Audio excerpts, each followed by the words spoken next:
നമസ്കാരം. നമസ്കാരം. കേന്ദ്ര സഹമന്ത്രി ജോർജ് കുര്യനെ ഒഴിവാക്കാനുള്ള ഒരു ഐഡിയ ആയിട്ട് ബി.ജെ.പി രംഗിരുന്നത്. ഇപ്പം കേന്ദ്രമന്ത്രിസഭ അഴിച്ചുപണിയാണ്. പുതിയ മന്ത്രിസഭയിൽ പുതിയ ആൾക്കാരെ കൊണ്ടു. അതിൻ്റെ ഇടയിൽ സുരേഷ് ഗോപി തനിക്ക് ഇനി മന്ത്രിയാവാൻ താല്പര്യമില്ല. അദ്ദേഹം ഉദ്ദേശിക്കുന്നത് നേരിട്ടൊരു കേന്ദ്രമന്ത്രി പദവി കിട്ടുന്നതായിരുന്നു. പക്ഷേ അദ്ദേഹത്തിന് കേന്ദ്ര സഹമന്ത്രി എന്നുള്ള രീതിയിലാണ് ബി.ജെ.പി അക്കോമഡേറ്റ് ചെയ്തത്. എനിക്ക് തോന്നുന്നു ആ സമയത്ത് അദ്ദേഹം വലിയ വാഗ്വാദം, എനിക്ക് പിന്നിൽ 2-3 കാരവാൻ ഉണ്ടാവും, അതിൽ നിങ്ങൾ വരുമ്പോൾ എൻ്റെ ശിഷ്യന്മാർ കൂടെ ഉണ്ടാവും, നിങ്ങൾക്ക് പരാതികൾ അവിടെ സമർപ്പിക്കുക എന്നുള്ള തരത്തിലൊക്കെയായിരുന്നു അദ്ദേഹം എം പി ആയ സ്ഥിതിക്ക് പറഞ്ഞിട്ടുണ്ടായിരുന്നു. പക്ഷേ അൺഫോർച്ചുനേറ്റ്ലി അദ്ദേഹത്തിന് കിട്ടിയത് കേന്ദ്ര സഹമന്ത്രി സ്ഥാനമായിരുന്നു. അതുകൂടെ അദ്ദേഹത്തിൻ്റെ എല്ലാ ആകാംക്ഷ അവിടെ ഇല്ലാണ്ടായി. പിന്നെ അദ്ദേഹം പറഞ്ഞത് ഇനി എനിക്ക് കേന്ദ്ര സഹമന്ത്രി സ്ഥാനം വേണ്ട എന്ന് പറയുന്നു. പക്ഷെ മോദി നിർബന്ധിച്ചതുകൊണ്ടും മാത്രമാണ് താൻ അലങ്കാരപ്പട്ടം കയ്യിൽ സ്വീകരിച്ചതെന്ന് പറയുന്നു.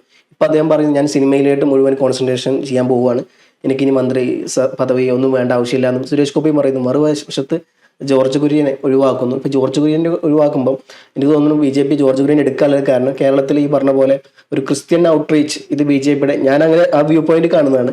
അവർ ഐഡിയ ബി.ജെ.പി നന്നായിട്ടുണ്ടായിരുന്നു. എങ്ങനെയെങ്കിലും ക്രിസ്ത്യൻ വോട്ടുകൾ നല്ലൊരു ശതമാനം പിടിച്ചു കഴിഞ്ഞാൽ, ഇപ്പോൾ നമ്മൾ നോക്കുകയാണെന്നുണ്ടെങ്കിൽ കേരളത്തിൽ 28% വരുന്നത് മുസ്ലിം കമ്മ്യൂണിറ്റിയാണ്. 2011 സർവേ പ്രകാരം ഏകദേശം 18% വരുന്നത് ക്രിസ്ത്യൻ കമ്മ്യൂണിറ്റിയാണ്. ബാക്കി വരുന്നതാണ് ഹിന്ദു കമ്മ്യൂണിറ്റി. ഹിന്ദു കമ്മ്യൂണിറ്റി തന്നെ ഏകദേശം 40 ലക്ഷമാണ് ഈഴവ കമ്മ്യൂണിറ്റി, 80 ലക്ഷമാണ് പിന്നെ ഈ ഉയർന്ന ഹയർ ക്ലാസ് കമ്മ്യൂണിറ്റി. അപ്പം ഇങ്ങനെയൊക്കെയാണ് സമവാക്യങ്ങളുള്ളത്. അപ്പം ഇതെല്ലാം പാടെ വെച്ച് നോക്കുമ്പോൾ ബി.ജെ.പിക്ക് പെട്ടെന്നൊരു കടന്നുകയറ്റം കേരളത്തിൽ സാധ്യമല്ല. അതുകൊണ്ട് ക്രിസ്ത്യൻസിന് സപ്പോർട്ട് കൂടി വേണം.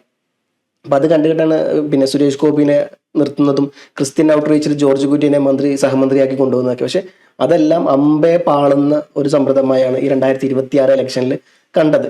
അപ്പം ഇനി ബി.ജെ.പിക്ക് തോന്നിയിട്ടുണ്ടാവുമോ ഇയാളെ ഇനി നിർത്തിയിട്ട് കാര്യമില്ല, അതുകൊണ്ട് എന്താ പറയുക, കറിയിലെ കറിവേപ്പില പോലെ ഇദ്ദേഹത്തെ വലിച്ചെറിഞ്ഞതായിട്ടാണോ? എങ്ങനെയാണ് സാർ ഈ സ്ഥാനത്ത് വിശകലനം ചെയ്യുന്നത്? അത് താങ്കളുടെ ഒബ്സർവേഷൻ തെറ്റാണ്. ഞാൻ മനസ്സിലാക്കുന്ന ബി.ജെ.പി വളരെ തന്ത്രപരമായൊരു നീക്കം നടത്തി. ക്രിസ്ത്യൻ ഔട്ട്റീച്ച് എന്ന് പറഞ്ഞ് ബിഷപ്പുമാരെയൊക്കെ പോയി കണ്ട് വോട്ട് കുറേ ബിഷപ്പുമാർക്ക് എന്തുകൊണ്ട് ബി.ജെ.പിയെ സപ്പോർട്ട് ചെയ്ത് കൂടാന്നുള്ള ചിന്ത വരെ പല മേഖലകളിലുണ്ടായി. പല വിഭാഗത്തിലുള്ള ബിഷപ്പുമാർക്കുണ്ടായി.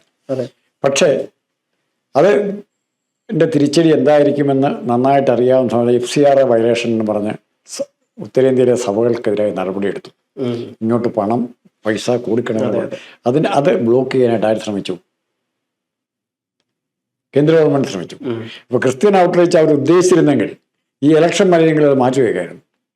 ഞാൻ പറഞ്ഞ ക്ലിയറായോ? ക്രിസ്ത്യൻസിനെ മുഴുവൻ പ്രീണിപ്പെടുത്താൻ പറ്റും. അതിനെ കവർ ചെയ്യാൻ ജോർജ് കുര്യൻ വിചാരിച്ചാൽ പറ്റില്ല. അത് അവർക്കറിയാം. തിരുവനന്തപുരത്ത് ചോദിച്ചാൽ തിരുവനന്തപുരത്തിൻ്റെ മാത്രം സാഹചര്യം കൊണ്ടാണ്.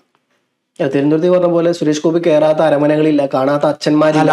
അല്ല അന്ന് ആ ഗുഡ് വില്ല് ഈ FCRA ഗവൺമെൻറ് സ്ട്രിക്റ്റ് ആക്കിയോടുകൂടി പലർക്കും NGOസിന് ഇങ്ങോട്ട് വരുന്ന ക്രൈസ്തവ സംഘടനകൾക്ക് വിദേശത്ത് നിന്ന് വരുന്ന ഫണ്ടിങ്ങിനെ ബ്രേക്ക് ചെയ്തു. അത് ഓട്ടോമാറ്റിക്കായിട്ട് അവരെ പ്രൊവോക്ക് ചെയ്തു. പക്ഷെ പുറമെ പ്രകടിപ്പിച്ചില്ലെങ്കിൽ പോലും അവർ ആന്തരികമായി കേന്ദ്ര ഗവൺമെൻറ് ഞങ്ങൾക്ക് വരുന്ന ഫണ്ട്, ഞങ്ങളുടെ ഡെവലപ്മെൻറ്റ്, ഞങ്ങളുടെ പിള്ളേർക്ക് നേഴ്സിങ്ങിന് പഠിക്കാനുള്ള അവസരം ഇതെല്ലാം തടയാൻ പോകുന്നു എന്നുള്ള വ്യാപകമായ പ്രചരണം ഒരു ദിവസം ഉണ്ടാകുകയാണ്. ഇതുണ്ടാക്കി ജോർജ് കുര്യനാണല്ലോ ഉണ്ടാക്കിയത്. കേന്ദ്ര ഗവൺമെൻറ് ഉണ്ടാക്കി. എന്തിനാണ് ഇങ്ങനെ ഒരു സാഹചര്യം ഉണ്ടാക്കിയത്? ആലോചിക്കണം. അപ്പം ക്രിസ്ത്യൻ ഔട്ട്റീച്ചിന് പോകുന്നു എന്ന് പറയുമ്പോൾ ഹിന്ദുക്കളെ അതിൻ്റെ പേരിൽ കുറേ അടിപ്പിക്കാൻ പറ്റുന്ന ശ്രമം നടത്തി നോക്കുക. അത് ദയനീയമായിട്ട് പരാജയപ്പെട്ടു. അതിൻ്റെ കാഷ്വാലിറ്റിയാണ്. ജോർജ് കുര്യനൊന്നും കാര്യമായിട്ടൊന്നും ചെയ്യാൻ പറ്റിയില്ല. പിന്നെ രണ്ടാമത് ജോർജ് കുര്യനുള്ളൊരു പ്രശ്നം, ജോർജ് കുര്യനൊരു രാജഗോപാല മാന്യന ഇടിച്ചു കയറി എന്നുവെന്നും പ്രസ്താവന നടത്തി വെല്ലുവിളി നടത്തി പോകുന്ന ആളല്ല ജോർജ് കുര്യൻ.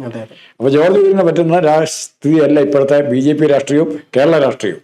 അവിടെ ജോർജ് കുര്യൻ പിന്നോക്കം പോകേണ്ടി വരും. കുറച്ചുകൂടി അഗ്രസീവായ നിലപാട് എടുക്കണം. പിന്നെ എല്ലാവരും എതിർപ്പുകളും ജോർജ് കുര്യൻ ചെന്ന് കാണുമ്പോൾ എല്ലാവരും എതിർക്കുന്ന പിണറായി വിജയനെ CPM-നെ എതിർക്കുന്നത്. അവിടെ ജോർജ് കുര്യനെ സഹായിക്കേണ്ടവർ പോലും പിണറായി വിജയനിട്ട് കല്ലെറിയാൻ പോയി. അവർക്ക് കല്ലെറിയണമെങ്കിൽ ഏറ്റവും നല്ല ശക്തമായ കല്ലെന്ന് പറഞ്ഞാൽ കോൺഗ്രസിൻ്റെ കയ്യിലുള്ള കല്ല. അവർക്ക് കോൺഗ്രസിന് സപ്പോർട്ട് കൊടുത്തു. ക്രിസ്ത്യൻസ് കൊടുത്തു, മുസ്ലിംസ് കൊടുത്തു, ഹിന്ദുക്കൾ കൊടുത്തു, എല്ലാവരും കൊടുത്തു. കാരണം ഒറ്റ ടാർഗറ്റേ ഉള്ളൂ. മുസ്ലിംസ് അവിടെ കല്ലെറിയാൻ പോകുന്ന സ്ഥലമുണ്ടല്ലോ, മെക്കാല്. അതുപോലെ പാവിയെ പിശാചിനെ കല്ലെറിയുന്ന പോലെ വാശിക്ക് കേരളത്തിലെ ജനങ്ങൾ കല്ലെറിഞ്ഞു പിണറായി വിജയനിട്ടും CPM-നിട്ടും. അതാണ് നമ്മൾ കാണുന്നത്. അല്ലാണ്ട് കോൺഗ്രസിന് കൊടുത്തോ വി.ഡി. സതീശിനെ അല്ലെങ്കിൽ രമേശ് ചെന്നിത്തലയോ KC വേണുഗോപാലിനെ സപ്പോർട്ട് ചെയ്യാനല്ല അവർ ചെയ്തത്. അവർ ചെയ്ത് പിണറായി വിജയനെ എതിർക്കുക ചെയ്ത്. ആ എതിർപ്പിൻ്റെ ബെനിഫിറ്റ് ആർക്ക് കിട്ടി? ഇവർക്ക് കിട്ടി. അത് അവിടെയാണ്. പിന്നെ അവർ ജോർജ് കുര്യനൊന്നും ചെയ്യാൻ പറ്റില്ല, എത്ര വലിയ പുള്ളിയാണെങ്കിലും. അതേസമയം അടുത്ത ഓപ്ഷൻ BJP പരീക്ഷിച്ചു തുടങ്ങിയിരിക്കുന്നു. ക്രിസ്ത്യൻ ഔട്ട്റീച്ച് ആണ് നോക്കുന്നത്. ക്രിസ്ത്യാനിയെ മൊത്തം കൂടെ നിർത്താൻ പറ്റുന്ന ഒരു ക്രിസ്ത്യൻ നേതാവിനെ ഉണ്ടാക്കിയെടുക്കാൻ നോക്കുന്നുണ്ട് അവർ. അതിന് ആരായിരിക്കും അവരെ അടുത്തായിട്ട് പരിഗണിക്കാം? ആരായിരിക്കും ഒന്ന് ആലോചിക്കും. എന്റെ ഇതിൽ ഇനിയിപ്പോ അതിന് പറ്റിയത് ഈ പറഞ്ഞ പോലെ PC ജോർജ് അല്ലെങ്കിൽ അദ്ദേഹത്തിന്റെ മകൻ ഷോൺ ജോർജ്. താങ്കൾ രണ്ടാമത് പറഞ്ഞത് ഷോൺ ജോർജാണ്. ഒരു PT ചാക്കോയെ പോലെ ക്രൈസ്തവ സമൂഹത്തിൽ ഒറ്റയ്ക്ക് സ്വാധീനമുള്ളൊരു നേതാവിനെ വളർത്തിയെടുക്കുകയും ആ നേതാവിനെ തങ്ങളുടെ കൂടെ നിർത്തുകയും ചെയ്യുക. പക്ഷെ ഷോൺ ജോർജിന് ഇപ്പോൾ സഭകൾ ഇപ്പൊ ഇലക്ഷൻ സമയത്തൊക്കെ ഷോൺ ജോർജിന് പരസ്യ പ്രസ്താവന നടത്തിയ പത്രങ്ങളുണ്ട്, ക്രിസ്ത്യൻ പിന്നെ പത്രങ്ങൾ. അപ്പോൾ ഇത്തരത്തിൽ ഷോൺ ജോർജും സഭയും തമ്മിൽ ഡയറക്റ്റ് ഒരു ഫൈറ്റ് വരെ കണ്ടതാണ്. അപ്പൊ അത്തരത്തിൽ നോക്കുമ്പോൾ BJPക്ക് ഷോൺ ജോർജിനെ കൊണ്ട് വലിയ കാര്യമല്ല. അത് PT ചാക്കോയും സഭയും തമ്മിൽ പല പ്രാവശ്യം ഫൈറ്റ് ഉണ്ടായിട്ടുണ്ട്. PT ചാക്കോ കോൺഗ്രസ്സുകാരായിരുന്നപ്പോൾ പല പ്രശ്നങ്ങളും ഉണ്ടായിട്ടുണ്ട്. PT ചാക്കോ ക്രിസ്ത്യൻസിന്റെ നേതാവായിരുന്നു, സഭയുടെ നേതാവല്ലായിരുന്നു. സാധാരണ അവരുടെ കർഷകരായ ക്രിസ്ത്യൻസിന്റെ ഏറ്റവും വലിയ നേതാവായിരുന്നു ചാക്കോ. ആ റോളിലേക്ക് ഇപ്പോൾ വരികയാണ്. ആര് വരുന്നു? ഷോൺ കരുത്തനായില്ലേ? ഇവിടുത്തെ എല്ലാ പ്രതിപക്ഷ നേതാക്കന്മാർക്കും പറ്റാത്ത കാര്യമാണ് ഷോൺ സാധിച്ചത്. ഞാൻ BJP പ്രകൃതിയല്ല പറയുന്നത്, ഇതെങ്ങനെയാണ് ഷോൺ സാധിച്ചത്? ആ പോരാടാനുള്ള വാശി അതിപ്പുറം ഇല്ലാതെ പോയി. പിണറായിയെ കാണുമ്പോൾ ചിലർക്കെങ്കിലും പല കോൺഗ്രസ് നേതാക്കളും മുട്ടുകുറച്ചു പറയുക എന്നുള്ളതിന് അപ്പുറത്തേക്ക് ഒരു സമരരംഗത്തേക്ക് സജീവമായിട്ട് പോകാൻ പറ്റുന്നില്ല, ഇപ്പോഴും ഇല്ല. അല്ല, ഷോൺ ജോർജിന്റെ കാര്യം പറയുമ്പോൾ CMR കേസുമായി ബന്ധപ്പെട്ടുകൊണ്ട് BJP മിണ്ടുന്നതല്ല. പക്ഷെ ആ വശത്ത് നോക്കുമ്പോൾ ഷോൺ ജോർജാണ് കത്തിക്കയറുന്നത്. കോൺഗ്രസിൽ നോക്കുമ്പോൾ എല്ലാവരും സൈലന്റ് ആണ്. പക്ഷെ ഈ പറഞ്ഞ പോലെ മറ്റേ നിയമസഭയിൽ ആളുടെ പേര് ഞാൻ മറന്നുപോയി, നമ്മളെ മാത്യു കുഴൽനാടൻ കോൺഗ്രസിന് വേണ്ടി അവിടെ സംസാരിക്കുമ്പോൾ ഈ വർഷത്ത് BJPക്ക് വേണ്ടിങ്ങാണ്ട് അല്ലെങ്കിൽ CMR കേസിൽ CPM എതിരെ സംസാരിക്കുന്നത് ഷോൺ ജോർജ് മാത്രമേ ഉള്ളൂ. ബാക്കി രാജീവ് ചന്ദ്രശേഖരനെ ചിത്രത്തിൽ പോലും കാണാനില്ല. ഈ കുഴൽനാടന്റെ ഇടപെടല് മറ്റൊരർത്ഥത്തിൽ ഈ കേസിനെ ദുർബലമാക്കിയിട്ടുണ്ട്. വൈകാരികമായ ഒരു തലത്തിലേക്ക് കൊണ്ടുവന്നു. നിയമപരമായ സാങ്കേതിക ജോസഫ് ശ്രീ മാത്യു ചർച്ച തുറന്നു പറഞ്ഞത് കുഴൽനാടൻ ഒരിക്കലും അങ്ങനെ ഇടപെടാൻ പാടില്ലായിരുന്നു. ഇടപെട്ട പാഴ്ചകളുണ്ട്. ആ പാഴ്ചകൾ ആര് മുതലാക്കി? BJP മുതലാക്കി, CPM മുതലാക്കി. അല്ലെങ്കിൽ ആ കേസ് ഇതിനു മുമ്പ് വേറെ ഡൈവേർഷൻ വന്നുപോയേനെ. പക്ഷെ ഷോൺ ജോർജ് ഞാൻ പിടിച്ച കൊമ്പിന് മുയലാണെന്ന് പറഞ്ഞാൽ മുയലിന്റെ അത്ര 2 കൊമ്പ് തന്നെ ഉണ്ടെന്ന് കാണിച്ചു കൊടുത്തു. അതായത് ഷോൺ ജോർജ് പറഞ്ഞ ഒരു സ്റ്റേറ്റ്മെന്റ് പോലും നിഷേധിക്കാൻ ഇപ്പം ആർക്കും പറ്റുന്നില്ല. പിണറായി വിജയൻ പോലും നിഷേധിക്കില്ല, വീണ വിജയൻ നിഷേധിക്കില്ല, കർത്താവ് നിഷേധിക്കില്ല. ഇത്രയും കാര്യങ്ങൾ നടന്നു. അത് ഷോൺ ജോർജിന് സാധിച്ചു. അത് ഷോൺ ജോർജിന് ഒറ്റയ്ക്ക് സാധിക്കുമെന്ന് ഞാൻ വിചാരിക്കുന്നില്ല. CPM പല ആൾക്കാർ CPM ചോർത്തി അവർക്കറിയാവുന്ന കൂടുതൽ കാര്യങ്ങൾ ഷോൺ ജോർജിന് അറിയാം. CPM-കാർക്കും സഹായിക്കാൻ പറ്റുന്നതിനേക്കാൾ BJP-യിൽ നിന്നും അല്ലെങ്കിൽ BJP-യിലെ ഒരു വിഭാഗത്തിൽ നിന്നും ശക്തമായ പിന്തുണ ഷോൺ ജോർജിന് കിട്ടി. അവരുടെ നാളെ അവതരിപ്പിക്കാൻ പോകുന്ന ക്രിസ്ത്യൻ മുഖം ഒരുപക്ഷെ വിജയ് അവിടെ മുഖ്യമന്ത്രിയായി തമിഴ്നാട്ടിൽ. അതുപോലെ എന്തുകൊണ്ട് ഷോൺ ജോർജിന്റെ മുഖ്യമന്ത്രി സ്ഥാനാർത്ഥി വരെയായിട്ട് അവർ പ്രൊജക്ട് ചെയ്യാൻ തയ്യാറാകും? അങ്ങനെ ഒരു പൊളിറ്റിക്കൽ ഗെയിനാണ് അവർ തയ്യാറാകുന്നത്. അതിനെ ചെറുക്കാൻ ഇപ്പൊ വേറൊരു കോൺഗ്രസിന്റെ ഭാഗ്യം എന്ന് പറഞ്ഞ് അതിനെ ചെറുക്കാൻ അതിനേക്കാൾ കൂടുതൽ അവസരബുദ്ധിയുള്ള VD സതീശൻ ഇപ്പറേ ഉണ്ട് എന്നുള്ളതാണ്. പക്ഷെ BJP നമ്മളിപ്പം കേരളം മാത്രമല്ല, BJP ഒരു ദേശീയ പാർട്ടിയാണ്. കേരളത്തിൽ ഷോൺ ജോർജിനെ പോലെ ഒരു മുഖ്യമന്ത്രി സ്ഥാനാർത്ഥിയൊക്കെ ആയിട്ട് ഫേസ് ആക്കി നിർത്തി കഴിഞ്ഞാൽ അത് വടക്കേ ഇന്ത്യയിലേക്ക് BJPക്ക് വലിയ തരത്തിലുള്ള തിരിച്ചടിയാവും. കാരണം അവിടെ ഈ പ്രശ്നം നടക്കുന്നത്, ഞാൻ ജാർഖണ്ഡിലൊക്കെ വർക്ക് ചെയ്തതാണ്. അപ്പം അവിടെയൊക്കെ കണ്ടു കഴിഞ്ഞാൽ അവിടെ ഈ പ്രശ്നം എന്ന് പറഞ്ഞാൽ മുസ്ലിം ഹിന്ദു വേഴ്സസ് അല്ല അവിടെ പ്രശ്നം, ക്രിസ്ത്യൻസും ഹിന്ദുസും തമ്മിലുള്ള പ്രശ്നമാണ്. പ്രത്യേകിച്ച് അവിടെ സ്കൂളുകളിലൊക്കെ നല്ല ശതമാനം സ്കൂളുകളും ക്രിസ്ത്യൻ കമ്മ്യൂണിറ്റിയാണ് അവിടെ ഈ മാനേജ്മെന്റ് ഉള്ളത്. വലിയ തരത്തിലുള്ള പ്രശ്നങ്ങളുണ്ട്. ആശുപത്രികളായാലും ഒരു എന്താ പറയാ, അവരത് പണം കണ്ടിട്ടല്ല. ഇപ്പൊ ഞാൻ പോയാൽ പോലും എൻ്റെ കയ്യിൽ നിന്ന് പൈസ പോലും അവർ വാങ്ങിക്കുന്നില്ല. ഫ്രീ ആയിട്ടുള്ള കൺസൾട്ടിങ് എല്ലാത്തിനും സ്കൂളിലടക്കം പാവപ്പെട്ട കുടുംബമാണെന്ന് കഴിഞ്ഞാൽ ഫ്രീ ആയിട്ട് അവർ ക്രിസ്ത്യൻ കമ്മ്യൂണിറ്റി എല്ലാ മത സാധനങ്ങളും ചെയ്യുന്നുണ്ട്. അപ്പോൾ ഒരു പരിധി വരെ സംഘപരിവാറിന്റെ ഏറ്റവും വലിയ ശത്രു നോർത്ത് ഇന്ത്യയിൽ അത് മുസ്ലിം എന്നുള്ളതിന് മാറി കളഞ്ഞത് ഇപ്പൊ അത് പറഞ്ഞ പോലെ ക്രിസ്ത്യൻസ് ആയിട്ടുണ്ട്. അപ്പൊ ഇവിടെ വേറെ നയവും ദേശീയ തലത്തിൽ അത് മറ്റൊരു നയമാകുമ്പോൾ അതിന്റെ ചിത്രം മാറിപ്പോവല്ലേ? അതിന്റെ ആ ചിത്രം മാറിപ്പോകുന്നതാണ് മോഡി. അതിൻ്റെ അകത്ത് മോഡിയുടെ ഗാംബ്ലിംഗ് എന്ന് പറഞ്ഞാൽ നമ്മൾ ഉദ്ദേശിക്കുന്നതിന് അപ്പുറമാണ്. ക്രിസ്ത്യൻ കമ്മ്യൂണിറ്റിയെ കൂടെ നിർത്താൻ അമേരിക്കയായിട്ട് മോഡിക്ക് നല്ല സൗഹൃദം ഉണ്ടായാൽ ക്രിസ്ത്യൻ കമ്മ്യൂണിറ്റിയെ കൂടെ നിർത്താൻ പറ്റും, ഭയങ്കരമായിട്ട് കൂടെ നിർത്താൻ പറ്റും. പിന്നെ രണ്ടാമതൊന്ന് ചെയ്യുന്നത് കോൺഗ്രസിന്റെ അടിത്തറ അല്ലെ CPM അടിത്തറ എന്ന് പറയണ്ട, എന്തെങ്കിലും ഉണ്ടെങ്കിൽ അത് ഈ CJP എന്ന് പറയുന്ന പാർട്ടി, കോക്രോച്ച് ജനതാ പാർട്ടി ശരിക്കും പാരയാകാൻ പോകുന്ന കോൺഗ്രസിനാണ്. ഗവൺമെന്റ് വിരുദ്ധരായ BJP വിരുദ്ധരായവരെ ഒന്നുകൂടെ സ്പ്ലിറ്റ് ചെയ്യുകയാണ്. കോൺഗ്രസിന്റെ കൂടെ സ്പ്ലിറ്റ് ചെയ്യുന്നു, ഇടത്ത പക്ഷത്തിന് കൂടെ ചെയ്യുന്നു. ചുരുക്കം പറഞ്ഞാൽ ഇന്ത്യ മുന്നണിക്കാണ് തിരിച്ചടിയാകും. പിന്നെ പുതിയ ചെറുപ്പക്കാർ ആം ആദ്മി ഉണ്ടായ ആൾക്ക് തിരിച്ചടിയായത്, കോൺഗ്രസിന് തിരിച്ചടിയായത്. അപ്പം എന്നോട് ഓരോ ചർച്ചയിൽ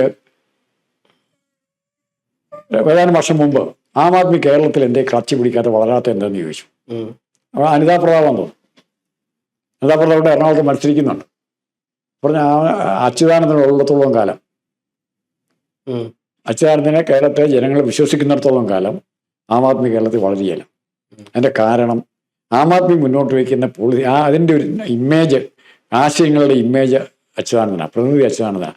അച്യുതാനന്ദനെ ജനങ്ങളെ ആകർഷിക്കാൻ കഴിയും. ആം ആദ്മിയെ ആകർഷിക്കുന്ന ജനങ്ങളെ അതിനേക്കാൾ കൂടുതലായി ആകർഷിക്കാൻ കഴിയുന്നൊരു നേതാവർക്കുണ്ട്. ഇവിടെ ഇപ്പുറത്ത് CPM ഉണ്ടായിരുന്നു. പിണറായി വിജയന്റെ കാലത്താണ് ആം ആദ്മി ഉണ്ടാകുന്നതെങ്കിൽ കേരളത്തിലും ആം ആദ്മി സ്ട്രോങ് ആയേനെ. ഇപ്പൊ മോഡിക്കെതിരെ വരുന്ന കോൺഗ്രസിന്റെ ഭാഗത്തുള്ള നേതാക്കന്മാരില്ല. ഇപ്പൊ അങ്ങനെ ഒരു അഖിലേന്ത്യാ തലത്തിൽ നേതാക്കന്മാരില്ല. ഇപ്പൊ നമ്മൾ കഴിഞ്ഞ ദിവസം ചർച്ചയ്ക്ക് പറഞ്ഞ രേവന്ത് റെഡ്ഡി എന്നൊക്കെ പറഞ്ഞതുപോലെ അങ്ങനെയുള്ള ചെറുപ്പക്കാരുടെ കയ്യിലേക്ക് കോൺഗ്രസിന്റെ ലീഡർഷിപ്പ് പോകുന്ന സമയത്ത്, പോയിക്കൊണ്ടിരിക്കുന്നു എന്ന് മോഡി മനസ്സിലാക്കിയ സമയത്ത് CJP കയറി വന്നു. CJPയുടെ വളർച്ച സൂക്ഷിക്കണം. CJP പക്ഷേ CJP വളരാതിരിക്കാനുള്ള മാർഗം ചെയ്യുന്നുണ്ട്. ഇപ്പൊ തന്നെ BSP ആയിട്ട് താരതമ്യപ്പെടുത്താൻ വരുന്നത് നമുക്ക് വേറെ എപ്പിസോഡ് ചർച്ച ചെയ്യാം.